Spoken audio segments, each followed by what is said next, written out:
सदन की व्यवस्था बनाए रखने की जिम्मेदारी भी मेरी है। इस तरीके का कठोर या सदन इस तरह के कठोर निर्णय करता है तो निश्चित रूप से मेरा मन दुखी होता है। सदन में कोशिश करता हूं कि सदन की मर्यादा बनी रहे। सदन के सदस्य नहीं मानते तो सदन स्थगित करना पड़ता है। बोलने में प्राथमिकता दी है। मुझे इस बात का गर्व है। लोकसभा में सियासी घमासान के बाद गुरुवार को सदन का तापमान उस समय और ज्यादा बढ़ गया जब स्पीकर ओम बिरला की सदन में दमदार वापसी हुई। विपक्ष की ओर से लाया गया अविश्वास प्रस्ताव ध्वनि मत से गिरने के बाद ओम बिरला ने लोकसभा में लौटकर न सिर्फ कार्यवाही संभाली बल्कि अपने ऊपर लगाए गए सभी आरोपों को सिरे से खारिज करते हुए तथ्यों के साथ करारा जवाब भी दिया। सवालों के घेरे में रहे स्पीकर ने साफ कहा कि सदन की गरिमा और संविधान की मर्यादा उनके लिए सर्वोपरि है। कुछ माननीय सदस्यों ने कहा कि प्रतिपक्ष के नेता को बोलने से रोका जाता है, उन्हें बोलने का पर्याप्त अवसर नहीं दिया जाता है। मैंने इस पावन पीठ को स्पष्ट करना चाहता हूं, चाहे सदन में नेता हो या चाहे प्रतिपक्ष के नेता हो या कोई मंत्रीगण हो, कोई भी सदस्य हो, सभी मान्य सदस्यों को सदन के अंदर नियमों के तहत प्रक्रिया के तहत ही बोलने का अधिकार निहित है। कुछ मान्य सदस्यों का यह भी मानना था कि प्रतिपक्ष के नेता सदन से ऊपर उठ कर किसी भी विषय पर बोल सकते हैं, ये किसी को विशेषाधिकार नहीं है। चर्चा के दौरान अध्यक्ष पीठ के द्वारा प्रतिपक्ष के कुछ सदस्यों ने माइक बंद करने का विषय भी उठाया। इस बारे में मैं पहले भी स्पष्ट कर चुका हूं, आसन के पास कभी भी माइक ऑफ या ऑन करने का बटन नहीं होता है। प्रतिपक्ष के मान्य सदस्य भी आप पीछे शैलजा से पूछ लो, प्रतिपक्ष के मान्य सदस्य भी इस पीठासीन अधिकारी के रूप में जब वो कार्य करते हैं तो उनको भी ये भली भांति पता है। सदन में ये व्यवस्था है, जिस मान्य सदस्य को बोलने की अनुमति दी जाती है वही मान्य सदस्य उसका ही माइक ऑन होता है। संसद के निचले सदन यानी लोकसभा में पिछले कुछ दिनों से चल रहा तनाव गुरुवार को तब जाकर खत्म हुआ जब ओम बिरला ने वापस अपनी कुर्सी संभाली। उन पर पक्षपात के आरोप लगाते हुए विपक्ष ने उन्हें हटाने का प्रस्ताव दिया था। ये पहली बार नहीं है जब विपक्ष की ओर से स्पीकर को हटाने की कोशिश की गई हो। इससे पहले भी विपक्ष की ओर से स्पीकर के खिलाफ अविश्वास प्रस्ताव लाए जा चुके हैं। ये प्रयास रहता है कि सदन की गरिमा, मर्यादा और प्रतिष्ठा में उत्तरोत्तर वृद्धि होती रहे। मंगलवार दिनांक 10 फरवरी 2026 को प्रतिपक्ष के कुछ मान्य सदस्यों ने अविश्वास प्रस्ताव का नोटिस दिया। हमारे संविधान द्वारा स्थापित संसदीय लोकतंत्र की व्यवस्था में मेरा हमेशा अटूट विश्वास रहा है। मैंने अपने नैतिक कर्तव्यों का निर्वहन करते हुए अविश्वास के प्रस्ताव के प्रस्तुतीकरण के साथ ही सदन की कार्रवाई से अपने आप को अलग कर लिया। स्वतंत्र भारत के संसदीय इतिहास में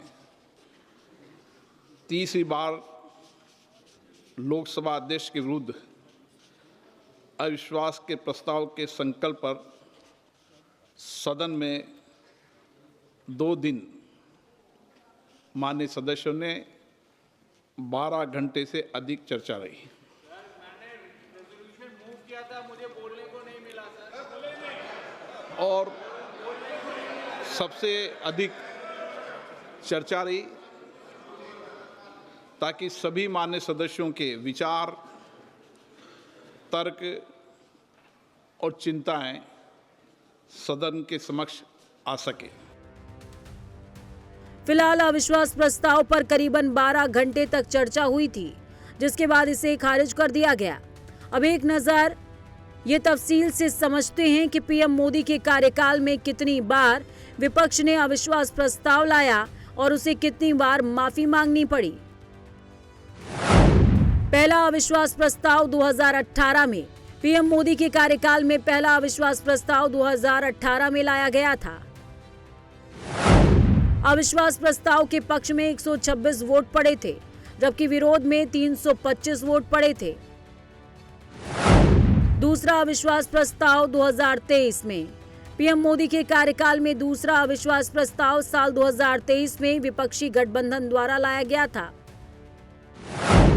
ये प्रस्ताव मणिपुर हिंसा के मुद्दे पर 26 जुलाई 2023 को लोकसभा में पेश किया गया,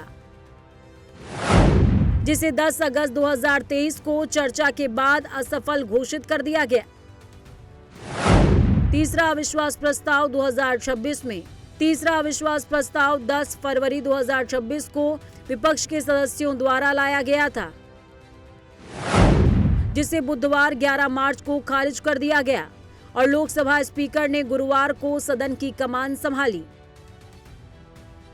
संसद में एक तरफ लोकसभा स्पीकर ओम बिरला की वापसी के चर्चे रहे, तो वहीं दूसरी तरफ विपक्ष को और बखेड़ा खड़ा करते हुए एलपीजी संकट को लेकर संसद परिसर में राहुल गांधी समेत कई विपक्षी सांसदों ने प्रदर्शन किया। एक तरफ विपक्षी सांसद एलपीजी संकट को लेकर सदन के बाहर प्रदर्शन कर रहे हैं, तो वहीं दूसरी तरफ बीजेपी विपक्ष के इस रवैये को गैर जिम्मेदाराना बता रही है।